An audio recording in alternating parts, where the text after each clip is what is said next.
미국의 한 가정집, LP판에서 잔잔한 음악이 흘러나옵니다. 한 노인이 음악을 들으며 추억에 젖고 있는데요. 그 추억은 다름 아닌 한국에 대한 추억이라고 합니다. 도대체 이 노인은 한국에서의 어떤 추억에 젖은 것일까요? 여러분의 좋아요 버튼에 힘을 얻어 비디오를 재생하겠습니다. 바로 지금 오늘의 사연 시작하겠습니다. 안녕하세요. 저는 윌리엄 로버츠, 줄여서 빌이라고 합니다. 올해로 69세가 되었고 미국 캘리포니아에서 은퇴 후 조용한 삶을 살고 있습니다. 요즘 들어 과거를 떠올리는 일이 많아졌습니다. 특히 한국에서 보냈던 2년의 시간이 그렇습니다. 1995년부터 1997년까지 저는 주한미군으로 한국에서 근무했습니다. 당시 저의 나이는 39세였고 아내와 16살 된 아들은 미국에 두고 홀로 한국에 파견되었습니다. 그때는 미처 몰랐습니다. 그 나라에서의 시간이 제 인생에서 얼마나 중요한 기억으로 남게 될지, 그리고 한 노래가 제 가슴을 이토록 깊이 파고들게 될지. 거실 한쪽에 놓인 전축에서 LP판이 천천히 돌아가고 있었습니다. 기타 선율이 흘러나오고 낮고 담담한 한국 가수의 목소리가 공간을 채웠습니다. 저는 조용히 눈을 감았습니다. 그리고 자연스럽게 30년 전 한국에서의 기억들이 떠올랐습니다. 당시 저는 한국에서의 생활에 제법 익숙해진 상태였습니다. 군사기지에서의 일상은 바빴지만 가끔씩 서울 거리를 걷는 것이 작은 즐거움이었습니다. 특히 저는 용산 기지 근처의 작은 음악 카페를 자주 찾곤 했습니다. 그곳에서는 늘 한국 노래가 흘러나왔고 저는 아무 생각 없이 커피를 마시며 음악을 들었습니다. 그러던 어느 날 처음 듣는 노래가 저의 귀를 사로잡았습니다. 잔잔한 기타 선율과 쓸쓸한 한 남자의 목소리. 가사를 정확히 이해할 순 없었지만 이상하게도 그 감정만큼은 뼛속까지 전해졌습니다. 이 노래 누구 노래인가요? 카페 주인은 저를 힐끗 보더니 웃으며 대답했습니다. 김광석이요. 한국에서 아주 유명한 가수예요. 그날 이후 저는 김광석의 음악을 자주 들었습니다. 서른 즈음에 잊어야 한다는 마음으로 사랑했지만 당시엔 그냥 감성적인 노래라고 생각했습니다. 하지만 그때는 몰랐습니다. 이 노래가 30년 후 제 인생과 이토록 맞닿아 있을 줄은요. 이제 저는 69세입니다. 아내는 대장임으로 세상을 떠나 제 곁에 없고 아들인 데이빗은 46세의 중년이 되어 가정을 이루고 살고 있습니다. 그런 요즘 이 노래가 너무 깊이 와닿습니다. 바로 어느 60대 노부부 이야기입니다. 여기 날 홀로 두고 여보 왜 한마디 말이 없소? 이 가사가 저의 마음을 후벼 팠습니다. 젊었을 때는 그냥 지나쳤던 가사들이 이제는 저를 정면으로 마주하는 듯했습니다. 아내는 곁에 없습니다. 곁에서 함께 늙어가야 할 사람이 사라졌다는 사실이 이 노래를 더욱 깊이 파고들게 했습니다. 저는 요즘 너무 조용한 삶을 살고 있었습니다. 음악을 틀어놓고 천천히 LP판이 도는 것을 바라보며 시간을 보냈습니다. 그리고 혼자였습니다. 그런데 그날 오랜만에 아들 가족이 집에 찾아왔습니다. 거실 문이 열리고 반가운 목소리가 들려왔습니다. 아버지, 저 왔어요. 아들, 며느리, 그리고 손녀인 소피아까지 한꺼번에 들어섰습니다. 집 안이 한순간에 북적거렸습니다. 할아버지, 손주 녀석이 달려와 저의 품에 안겼습니다. 저는 오랜만에 활기찬 기운을 느끼며 미소를 지었습니다. 우리는 거실에 둘러앉아 이런저런 이야기를 나누었습니다. 그런데 그때 소피아가 갑자기 한국어로 무언가를 흥얼거리기 시작했습니다. 할아버지, 저도 한국 노래 알아요. 저는 깜짝 놀랐습니다. 제 손주가 한국어로 노래를 부르다니. 아들이 웃으며 설명했습니다. 아버지, 요즘 이 녀석이 K-팝에 푹 빠져 있어요. 한국어도 조금씩 배우고 있고요. K-팝, 네.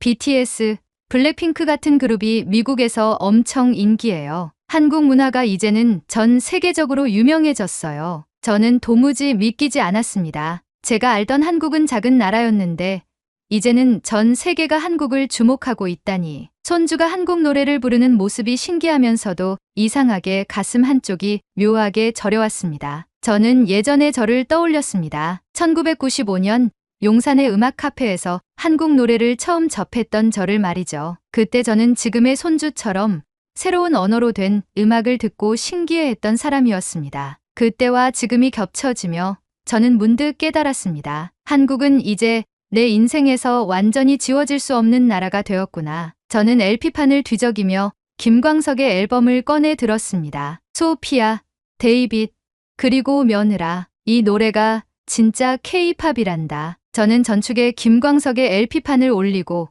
볼륨을 높였습니다. 아들과 며느리, 그리고 소피아는 조용히 음악을 들었습니다. 그리고 저는 다시 한번 한국을 떠올렸습니다. 소피아는 자신이 좋아하는 장르가 아니라고 말하며 자신이 좋아하는 K-팝 음악을 흥얼거리며 걸어갔고, 아들과 며느리는 제가 추천한 음악을 같이 들으며 공감해 주었죠. 그렇게 우린 김광석의 노래로 그날들을 보냈습니다. 그날 이후 저는 손주가 불러준 K-팝 노래를 계속 떠올렸습니다. 그리고 이상하게도 예전보다 한국에 대한 생각이 더 자주 스쳤습니다. 그런데 며칠 후 데이빗에게 전화 한 통이 왔습니다. 아버지, 요즘 한국 생각 자주 하시는 것 같아요. 저는 조용히 고개를 끄덕였습니다. 그러자 데이빗이 활기찬 목소리로 제게 말을 이어갔습니다. 우리 가족, 다 같이 한국 여행 가볼까요? 저는 믿어지지 않았습니다. 한국이라니. 그리고 아들의 제안이 너무 제 마음에 와닿았습니다. 저는 결국 마음이 요동쳤습니다. 기쁜 마음으로 데이빗에게 말했습니다. 그래, 가자. 30년 만에 다시 한국으로 가보자. 비행기 바퀴가 활주로에 닿으며 기체가 살짝 흔들렸습니다. 저는 창밖을 바라보았습니다. 착륙 직전까지도 실감하지 못했지만 정말로 30년 만에 다시 한국을 찾았다는 것이 비로소 실감났습니다. 빛바랜 기억 속의 공간이 그대로 남아있을 줄 알았지만 어쩐지 낯설게 느껴졌습니다. 그 순간 기내 방송이 울려 퍼졌습니다. 신사숙녀 여러분, 인천국제공항에 오신 것을 환영합니다. 인천국제공항? 순간 낯선 단어가 귀에 들어왔습니다. 제가 한국에서 근무하던 당시 한국의 국제공항은 김포공항이었습니다. 그때는 인천에 이런 공항이 없었습니다. 옆자리에서 손녀 소피아가 작은 목소리로 말했습니다. 드디어 한국이에요. 저는 그녀를 바라보았습니다. 이 여행을 가장 기대하고 있는 소피아는 큰 목소리로 기쁨을 표현하고 있었고, 아들과 며느리는 그런 소피아를 보고 웃으며 짐을 챙겼습니다. 그리고 우리는 수화물을 찾는 곳에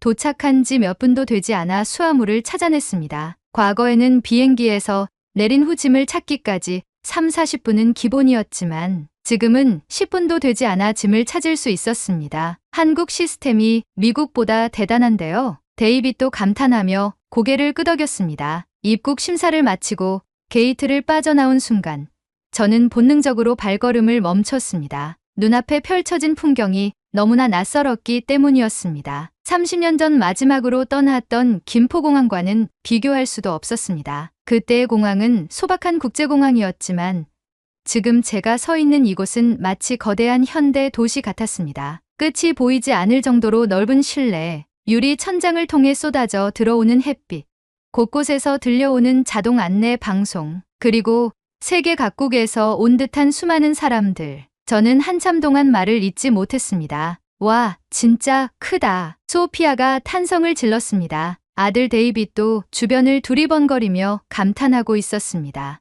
아버지, 한국 공항이 이렇게 클 줄 아셨어요? 저는 천천히 고개를 저었습니다. 몰랐지.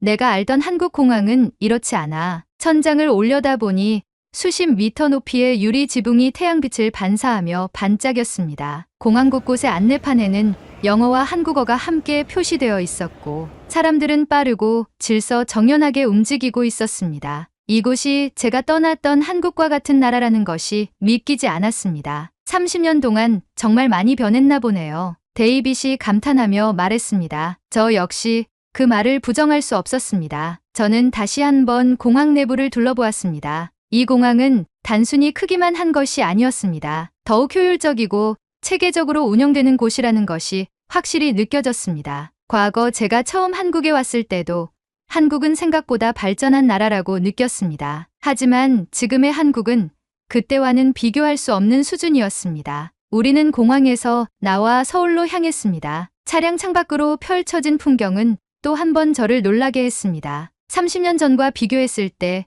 서울로 가는 길이 완전히 달라져 있었습니다. 고층 빌딩이 끝없이 늘어선 풍경, 과거보다 훨씬 정돈된 도로, 그리고 도로 위를 달리는 수많은 자동차들과 최신식 버스들. 우와, 저 버스 전기차인가 봐요. 소피아가 창밖을 가리키며 말했습니다. 저는 시선을 돌려 바라보았습니다. 도로 위에는 수많은 최신식 차량들이 달리고 있었습니다. 과거 제가 한국에서 보았던 낡은 자동차들과는 전혀 다른 모습이었습니다. 아버지, 한국이 정말 많이 변했죠? 데이빗이 물었습니다. 저는 천천히 고개를 끄덕였습니다. 그래, 정말 많이 변했구나. 하지만 이 변화가 마냥 반갑지만은 않았습니다. 저는 여전히 이곳이 낯설게만 느껴졌습니다. 서울 시내로 들어서자 저는 또 한 번 놀랐습니다. 거리는 더 넓어졌고 건물들은 더 높아졌으며 사람들은 더 다양해졌습니다. 길거리에는 다양한 국적의 사람들이 섞여 있었고 곳곳에서 외국어가 들려왔습니다. 서울이 이렇게 국제적인 도시일 줄 상상도 못했어요. 한국 문화의 영향 때문일까요? 며느리가 신기하다는 듯 말했습니다. 저 역시 이곳이 과거의 그곳이 맞는지 의심스러울 정도였습니다. 그리고 문득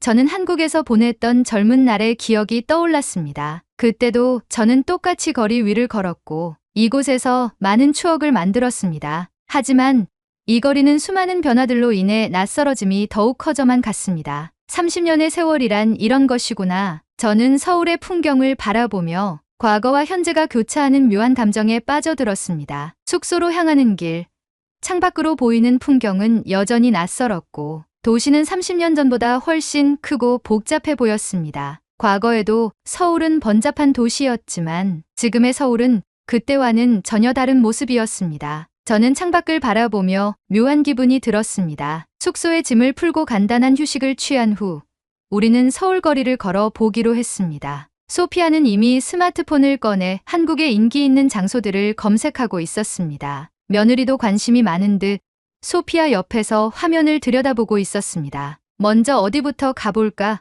아버지 가보고 싶은 곳 있으세요? 아들 데이빗이 물었습니다. 일단 가볍게 걸으면서 구경하는 게 좋겠어. 30년 만에 돌아온 곳이니 천천히 둘러보고 싶구나. 저는 조용히 답하며 주변을 살폈습니다. 건물들은 모두 현대적인 디자인으로 바뀌어 있었고 곳곳에 보이는 간판들은 한국어뿐만 아니라 영어, 중국어, 일본어로도 적혀 있었습니다. 길거리를 걷는 사람들 역시 다양했습니다. 한국인뿐만 아니라 외국인들도 많았고 곳곳에서 영어와 다른 외국어가 들려왔습니다. 과거에도 외국인들이 있었지만 지금은 확연히 그 수가 늘어난 것이 느껴졌습니다. 아버지가 군복무 하실 때보다 많은 게 바뀐 것 같네요. 한국이 엄청 글로벌한 나라처럼 보여요. 아들이 감탄하며 말했습니다. 저도 고개를 끄덕였습니다. 내가 근무하던 시절에는 이런 풍경을 상상도 못했지. 이렇게 현대적이고 높은 빌딩들을 보니 감회가 새롭구나. 길을 걷던 중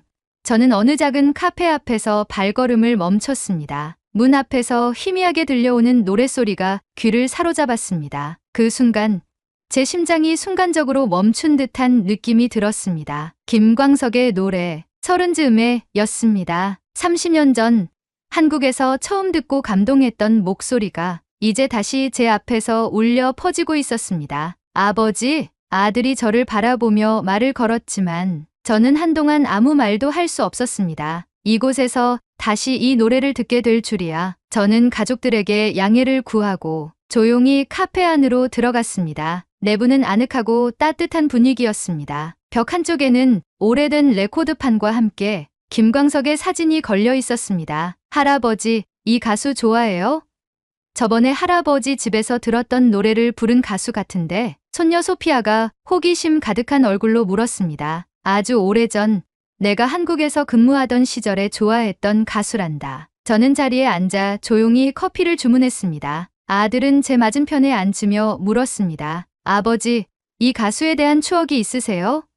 집에서도 계속 들으시잖아요. 저는 잠시 생각에 잠겼다가 천천히 입을 열었습니다. 내가 한국에 처음 왔을 때 이 가수의 노래를 듣고 알 수 없는 감정에 빠졌었지. 그때는 그냥 좋은 노래라고 생각했어. 하지만 지금 이 나이가 되고 나서 다시 들으니 그때와는 전혀 다른 느낌이구나. 아들은 조용히 제 말을 들었습니다. 저는 창밖을 바라보며 과거 한국에서 보냈던 시간들을 떠올렸습니다. 카페를 나와 다시 거리를 걷는 동안 저는 여러 가지 생각이 머릿속을 스쳤습니다. 한국은 많은 발전을 이룬 나라가 되었고 모든 것이 편리해졌고 사람들은 더욱 자유롭고 여유로워 보였습니다. 아버지, 한국 생활할 때 추억이 되살아나시나 봐요. 그때처럼 한국에서 살고 싶다는 생각이 드세요? 데이빗이 조심스럽게 물었습니다. 하지만 저는 한동안 대답을 하지 못했습니다. 한국은 이제 더 이상 제가 알던 한국이 아니었습니다. 30년이란 시간 동안 모든 것이 변했습니다. 하지만 이 낯선 변화 속에서도 저는 여전히 이 나라에 대한 애착을 가지고 있었습니다. 잘 모르겠구나. 하지만 확실한 건 나는 이곳이 여전히 좋다는 거야. 저는 그렇게 대답했습니다. 그날 저녁 우리는 숙소로 돌아와 내일의 일정을 정리했습니다. 그때 며느리가 조심스럽게 말을 꺼냈습니다. 아버님, 대구에 김광석 길이라는 곳이 있다고 해요. 김광석을 좋아하셨다면 한번 가보시는 건 어떠세요? 김광석 길? 저는 처음 듣는 이름이었습니다. 소피아가 스마트폰을 제게 보여주며 말했습니다. 여기 보니까 김광석이라는 가수를 기리는 길이래요. 벽화도 있고 작은 공연장도 있대요. 저는 흥미가 생겼습니다. 김광석을 다시 만난 것 같은 기분이 들었기 때문입니다. 아버지, 내일 우리 대구로 가볼까요? 아들이 미소를 지으며 제안을 했습니다. 저는 잠시 생각하다가 고개를 끄덕였습니다. 그래, 가보자. 다음날 며느리와 소피아는 서울에서 한국의 K-팝에 관련된 투어를 하기로 하고 저와 아들은 KTX라는 고속열차를 타고 대구로 향하기로 했습니다. 기차는 부드럽게 선로 위를 미끄러지듯 달리고 있었고 창밖으로 스쳐 지나가는 풍경을 바라보며 저는 깊은 생각에 잠겼습니다. 대구, 내가 한 번도 가본 적 없는 도시. 하지만 저는 특별한 이유로 그곳을 찾고 있었습니다. 바로 김광석이었죠. 대구에 도착한 우리는 택시를 타고 김광석 길로 향했습니다. 택시에서 내려 이정표를 보니 좁은 골목으로 방향을 가리키고 있었고 저와 데이빗은 천천히 김광석 길을 걸었습니다. 좁은 골목길을 따라 김광석의 사진과 벽화들이 이어졌고 거리 곳곳에서는 그의 노래가 잔잔하게 흘러나오고 있었습니다. 이곳이 김광석을 기리는 길이구나. 저는 천천히 걸으며 벽화를 하나씩 바라보았습니다. 그의 젊은 시절 모습, 기타를 들고 노래하는 모습, 그리고 그의 노랫말이 적혀 있는 벽들. 아버지, 여기 벽에 가사도 적혀 있는 것 같은데요. 아들 데이빗이 손으로 가리킨 곳에는 제가 가장 좋아하는 노래 일어나의 가사가 적혀 있었습니다. 그 순간 가슴 깊은 곳에서부터 묵직한 감정이 밀려왔습니다. 그동안 무덤덤하게 흘려보냈던 가사들이 이제는 마치 저를 위해 쓰인 것처럼 느껴졌습니다. 저는 반가운 한글로 적힌 글자를 하나하나 읽다가 눈물이 왈칵 쏟아지려 했습니다. 아버지, 괜찮으세요? 아들이 걱정스러운 얼굴로 물었습니다. 저는 천천히 고개를 끄덕였습니다. 괜찮아. 그냥 감회가 새로워서 그래. 정말 그랬습니다. 이곳에 오니 과거의 저와 지금의 제가 한 곳에서 만나는 기분이 들었습니다. 그리고 김광석의 가사 하나하나가 제게 힘을 불어 넣어주는 것만 같아 뭉클했습니다. 그렇게 한참을 구경했습니다. 버스킹 공연도 보고 추억의 간식들을 먹으며 즐거운 시간을 보냈습니다. 서울로 돌아온 우리는 숙소 근처에서 며느리와 소피아와 만나 저녁 식사를 했습니다. 아들 데이빗과 며느리 그리고 손녀 소피아는 한국 여행에 대한 감상을 나누고 있었습니다. 오늘 가본 곳들은 정말 대단했어요. 다음에 같이 가봐요. 며느리가 미소 지으며 말했습니다. 소피아도 고개를 끄덕이며 덧붙였습니다. 저는 꼭 다시 올 거예요. 다음에는 친구들이랑 한국에 여행 올 거예요. 저는 조용히 그들의 이야기를 듣고 있었습니다. 아버지, 무슨 생각하세요? 데이빗이 조심스럽게 물었습니다. 그러자 며느리와 소피아는 김광석 길이 어땠는지 물었습니다. 저는 술잔을 내려놓으며 천천히 입을 열었습니다. 한국이 참 많이 변한 것 같구나. 하지만 신기한 건 변하지 않은 것도 있다는 거야. 어떤 점이요? 사람들, 그리고 이곳이 주는 감정들. 분명 모든 것이 변했지만 김광석의 노래처럼 제 마음속에 남아있는 한국은 여전히 같은 모습이었습니다. 그리고 며칠간 가족들과 즐거운 한때를 보내고 난 후 우리는 다시 인천국제공항으로 향했습니다. 출국 수속을 마친 후 비행기 탑승을 기다리며 창밖을 바라보았습니다. 한국을 다시 올 일이 있을까? 이 질문이 머릿속을 떠나지 않았습니다. 하지만 현실적으로 생각했을 때 저는 이미 미국에서 평생을 살아왔고 지금도 미국에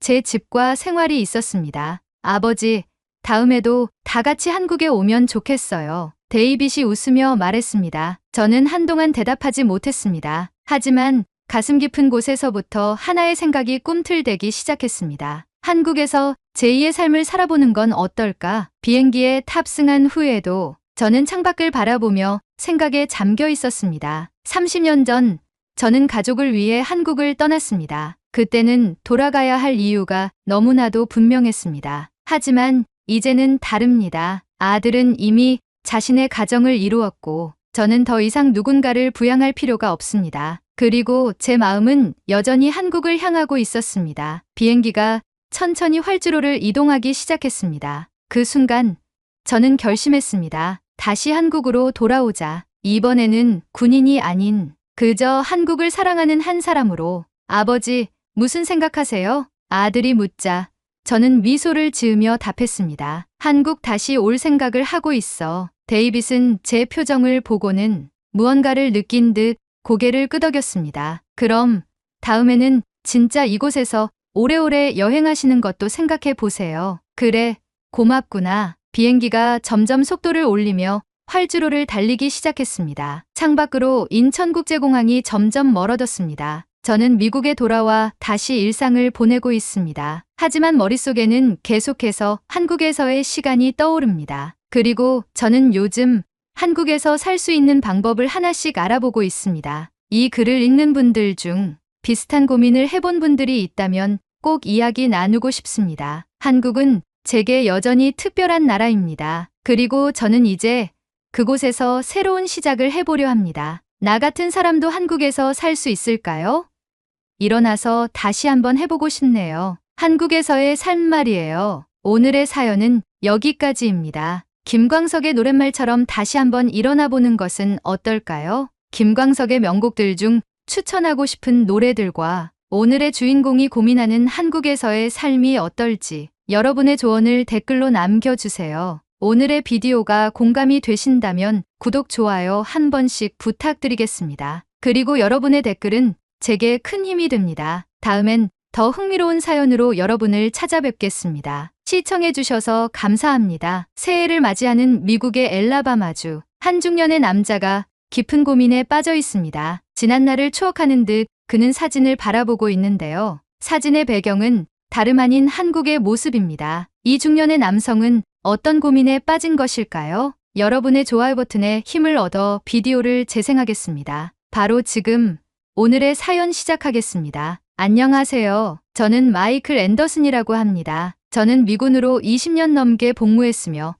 그중 3년을 한국에서 가족과 함께 보낸 특별한 경험이 있습니다. 그리고 그 시간은 제 인생의 가장 소중한 추억이 되었습니다. 저는 2010년 주한미군 근무를 지원하여 가족과 함께 한국으로 파견되었습니다. 당시 저는 사령부 지원 근무를 신청했고 덕분에 아내와 두 아이와 함께 한국에서 3년간 생활할 기회를 얻었습니다. 사실 저는 한국에 대한 사전 정보가 많지 않았습니다. 주한미군에 대한 기본적인 교육을 받긴 했지만 막상 가족을 데리고 가야 한다고 생각하니 막연한 불안감이 들었습니다. 언어도 다르고 문화도 다르고 생활 방식도 미국과 많이 다를 것이 뻔했으니까요. 하지만 한편으로는 새로운 환경에서 가족과 함께 특별한 경험을 할 수도 있겠다는 기대도 있었습니다. 2010년 6월 우리는 서울 용산에 도착했습니다. 공항에서부터 한국의 깨끗한 환경과 체계적인 시스템이 눈에 띄었습니다. 이국적인 간판들,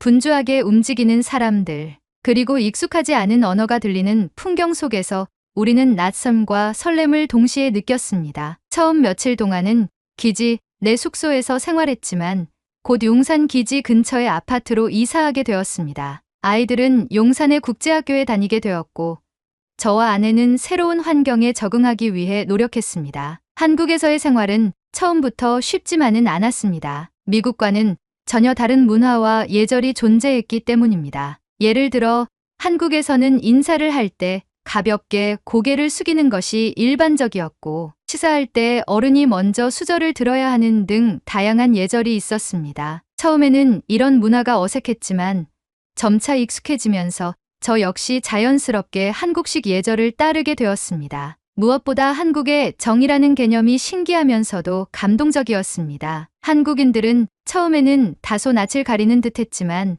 한번 가까워지면 진심으로 챙겨주었습니다. 저희 가족이 이사 왔을 때 같은 아파트에 사는 한국인 이웃들이 반찬을 나누어 주기도 했고 마트에서 물건을 살 때도 서비스라며 덤을 주는 경우가 많았습니다. 처음엔 왜 공짜로 주는지 이해하지 못했지만 그것이 한국인들의 따뜻한 정을 나누는 방식이라는 것을 알게 되었습니다. 제 아들 라이언은 당시 10살이었는데 한국에서 태권도를 배우기 시작했습니다. 사실 처음에는 그냥 운동 삼아 배우게 한 것이었지만 시간이 지나면서 점점 태권도의 매력에 빠져들었습니다. 그는 도장에서 한국인 친구들과 함께 훈련하며 태권도의 기본 동작뿐만 아니라 정신력과 예절을 배웠습니다. 미국에서는 개인주의적인 스포츠 문화가 강했지만 태권도는 팀워크와 인내심을 강조하는 운동이었습니다. 관장님께서 태권도는 단순한 무술이 아니라 인성을 기르는 과정이다 라고 말씀하셨던 것이 기억납니다. 라이언은 매일같이 연습하며 승단 시험을 준비했고 결국 한국을 떠날 때쯤엔 검은 띠를 받을 정도로 실력이 향상되었습니다. 그는 태권도를 통해 한국 문화의 깊이를 이해했고 그 경험이 이후 그의 삶에 큰 영향을 미쳤습니다. 딸 올리비아는 당시 8살이었고 한국에 도착한 후 얼마 지나지 않아 K-팝에 빠져들었습니다. 2010년은 소녀시대, 빅뱅, 2PM 등이 한국을 넘어 전 세계적으로 인기를 얻기 시작한 시기였습니다. 그녀는 TV에서 우연히 본 소녀시대의 지 무대에 푹 빠졌고 그날부터 K-팝 노래를 따라 부르기 시작했습니다. 처음에는 단순히 음악을 즐기는 수준이었지만 점점 한국어 가사를 외우려고 노력했고 나중에는 가사 뜻까지 공부하기 시작했습니다. 결국 그녀는 한국어를 배우겠다고 선언했고 국제학교에서 한국어 수업을 적극적으로 듣기 시작했습니다. 저는 그녀가 이렇게 한국 문화에 관심을 가지게 될 줄은 전혀 예상하지 못했습니다.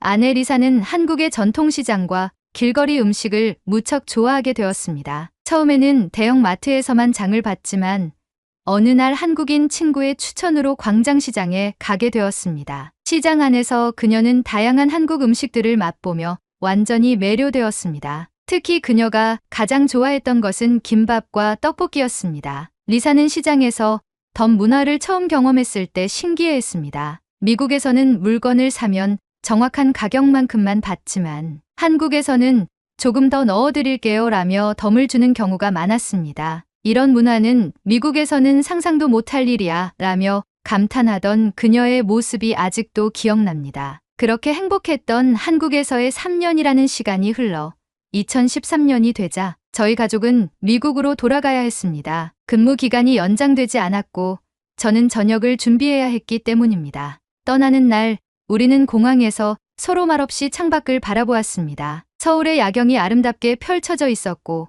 그 순간 저는 문득 이런 생각이 들었습니다. 언젠가 다시 돌아올 수 있을까? 한국에서 보낸 시간은 단순한 해외 근무가 아니었습니다. 그것은 저희 가족에게 제2의 고향을 만들어준 시간이었습니다. 하지만 그때는 몰랐습니다. 그 질문이 결국 현실이 될 줄은요. 2013년 여름, 저희 가족은 3년간의 한국 생활을 마치고 다시 미국으로 돌아왔습니다. 한국에서의 시간은 단순한 해외 근무가 아니라 우리 가족의 삶에 큰 변화를 가져온 소중한 경험이었습니다. 하지만 현실적으로 저는 저녁을 준비해야 했고 아이들은 미국에서 학업을 이어가야 했기에 다시 익숙한 환경으로 돌아와야 했습니다. 처음 미국에 돌아왔을 때 우리는 다시 일상에 적응해야 했습니다. 하지만 한국에서의 기억은 우리 가족 모두의 가슴속 깊이 남아 있었습니다. 한국에서 태권도를 배우며 성장했던 아들 라이언, K-팝과 한국 문화를 사랑했던 딸 올리비아, 그리고 한국 시장과 음식을 누구보다 사랑했던 아내 리사.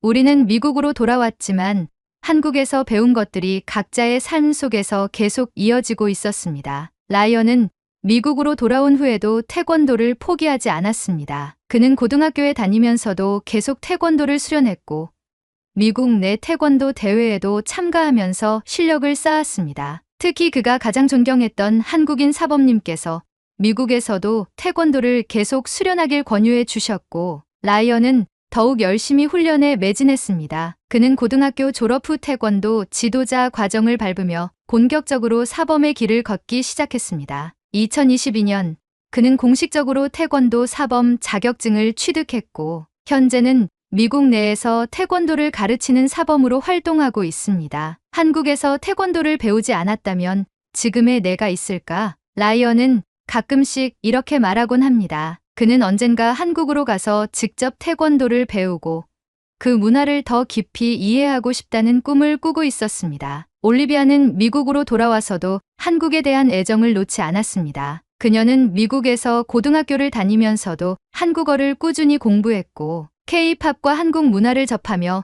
점점 한국에서 살아보고 싶다는 꿈을 키웠습니다. 2020년 올리비아는 대학에 입학하며 국제경영학을 전공했습니다. 그리고 대학교 2학년이 되었을 때 그녀는 유학 프로그램을 통해 한국에서 공부하겠다는 결심을 했습니다. 아빠, 엄마, 저는 한국에서 공부하고 싶어요. 한국에서 직접 경험을 쌓고 싶어요. 아내와 저는 처음에는 걱정이 앞섰지만 올리비아가 정말 한국을 사랑하고 있다는 것을 알고 있었기에 그녀의 결정을 존중하기로 했습니다. 2022년 올리비아는 한국으로 유학을 떠났습니다. 올리비아는 한국에서 대학을 다니면서도 단순히 학업만 하는 것이 아니라 적극적으로 한국 사회에 적응해 나갔습니다. 특히 그녀는 대학교 댄스 동아리에 가입하여 K-팝 스타일의 춤을 배우고 한국 친구들과 어울리며 점점 한국인처럼 생활하게 되었습니다. 한국 생활이 익숙해지면서 그녀는 자연스럽게 한국에서의 취업을 고려하기 시작했습니다. 그리고 졸업을 앞두고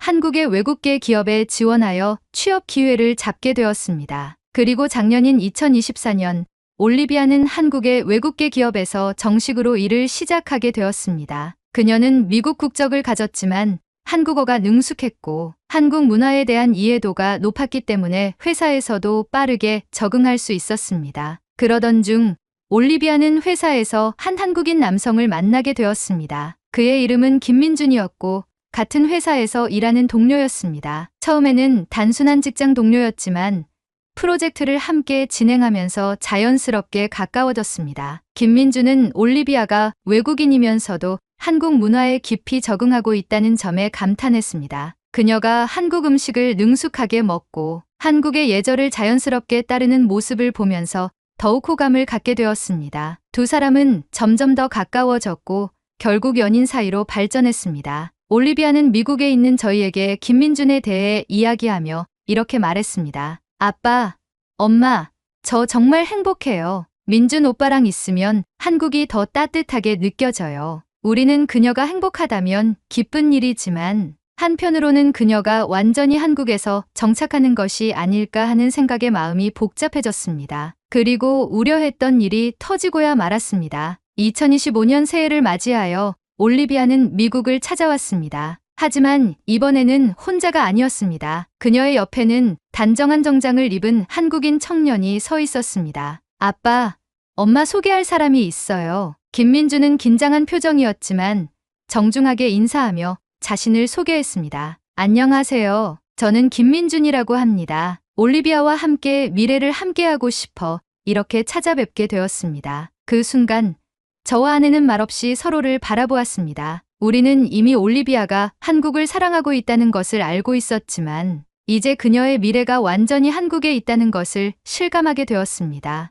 올리비아는 조심스럽게 말을 이었습니다. 아빠, 엄마, 저 결혼하고 싶어요. 순간 식탁에 정적이 흘렀습니다. 저는 딸의 얼굴을 바라보며 많은 생각이 스쳐 지나갔습니다. 한국에서 보낸 시간들, 미국으로 돌아온 후에도 여전히 한국을 그리워했던 순간들, 그리고 이제는 딸이 한국에서 자신의 인생을 설계하고 있다는 사실까지. 아내 리사도 깊은 고민에 빠진 듯 보였습니다. 그녀는 김민준을 바라보며 조용히 물었습니다. 민준 씨, 올리비아를 정말 사랑하시나요? 김민준은 단호하게 대답했습니다. 네, 저는 올리비아와 평생을 함께하고 싶습니다. 그 말을 듣는 순간 저는 한국에서 보냈던 3년이 떠올랐습니다. 한국은 우리 가족에게 단순한 해외 근무지가 아니었습니다. 그리고 이제 딸이 그곳에서 새로운 가정을 이루려 하고 있었습니다. 올리비아가 결혼을 선언한 후 저와 아내는 깊은 고민에 빠졌습니다.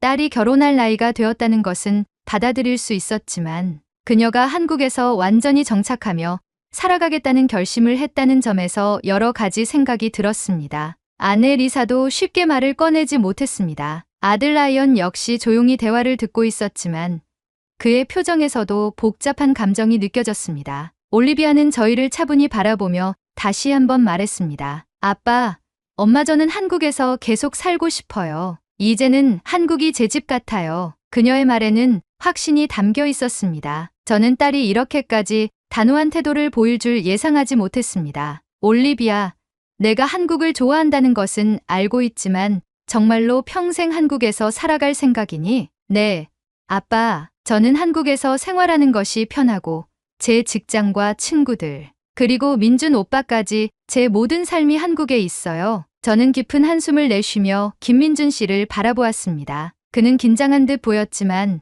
흔들림 없는 눈빛으로 저를 마주했습니다. 김민준 씨, 네, 장인어른. 그가 그렇게 부르자 저는 순간 당황스러웠습니다. 아직 결혼을 허락한 것도 아닌데 벌써 장인어른이라고 부르다니. 하지만 그만큼 진심이라는 뜻이겠지요. 솔직히 말씀해 주세요. 올리비아가 한국에서 살아가는 것이 결코 쉬운 일은 아닐 겁니다. 문화적인 차이도 있고 가족이 멀리 있다는 것도 문제가 될 것입니다. 네, 충분히 알고 있습니다. 김민준 씨는 깊이 고개를 숙이며 차분한 목소리로 말을 이어갔습니다. 올리비아가 한국에서 잘 정착할 수 있도록 최선을 다하겠습니다. 외국인이라는 이유로 불편함을 느끼지 않도록 돕고 무엇보다 항상 존중하며 사랑하겠습니다. 저는 그의 말을 곱씹으며 잠시 생각에 잠겼습니다. 한국에서 3년 동안 살면서 만났던 사람들, 그리고 한국이 우리 가족에게 주었던 따뜻한 기억들이 떠올랐습니다. 그때 리사가 조용히 입을 열었습니다. 올리비아가 한국에서 행복하다면 우리도 그 선택을 존중해야 하지 않을까요? 저는 아내를 바라보았습니다. 그녀의 눈빛은 단호했습니다. 사실 리사 역시 한국에서의 생활을 그리워하고 있었습니다. 그때 아들 라이언이 조심스럽게 말을 꺼냈습니다. 그렇다면 우리도 한국으로 가면 되지 않을까요? 그 말에 저는 순간 놀랐습니다. 뭐라고 했니? 라이언? 아빠, 엄마, 사실 저도 한국에서 다시 살아보고 싶어요. 태권도 사범으로서 한국에서 더 배우고 싶은 것이 많아요. 라이언의 말은 제 머릿속을 복잡하게 만들었습니다. 저 역시 한국에서의 생활을 그리워하고 있었습니다. 한국에서 보냈던 3년이 단순한 근무 기간이 아니라 제2의 고향 같은 느낌이 들었기 때문이었습니다. 하지만 우리가 한국으로 다시 가서 정착하는 것이 쉬운 일이 아닐 텐데. 왜요? 아빠도 한국을 좋아하시잖아요. 라이언의 말에 저는 잠시 말을 잇지 못했습니다. 그때 리사가 조용히 제 손을 잡으며 말했습니다. 당신도 사실 한국으로 돌아가고 싶어 하시는 거 아닌가요? 저는 아무런 대답도 하지 못했습니다. 리사의 말이 끝난 후 식탁에는 잠시 정적이 흘렀습니다. 올리비아는 저와 아내의 표정을 살폈고 라이언도 조용히 저를 바라보았습니다. 저는 스스로에게 질문을 던졌습니다. 나는 정말로 한국에서 다시 살고 싶은 걸까? 한국에서의 3년은 저에게 단순한 해외 근무 기간이 아니었습니다. 저는 한국에서 군인으로서뿐만 아니라 한 가정의 가장으로서 새로운 문화를 배우고 가족과 특별한 추억을 만들었습니다. 그곳에서의 시간은 저에게 제2의 고향과도 같았습니다. 그러나 다시 한국으로 돌아간다는 것은 결코 쉬운 일이 아니었습니다. 저는 전역 후 미국에서 새로운 생활을 시작했고 이미 정착한 삶이 있었습니다.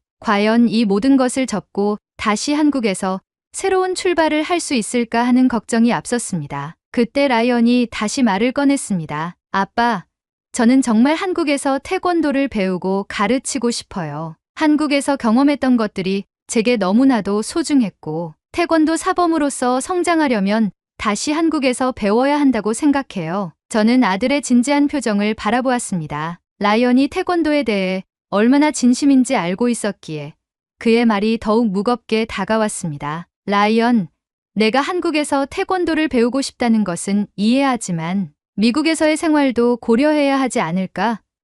너도 이미 자리 잡은 생활이 있잖아. 그러나 라이언은 고개를 저었습니다. 아빠, 저는 지금보다 더 성장하고 싶어요. 한국에서 배운 태권도가 없었다면 지금의 저도 없었을 거예요. 태권도를 제대로 배우고 가르치려면 한국에서 더 많은 경험을 쌓아야 한다고 생각해요. 아내 리사가 조용히 말을 보탰습니다. 당신도 사실 한국에서의 생활을 그리워하고 있지 않나요?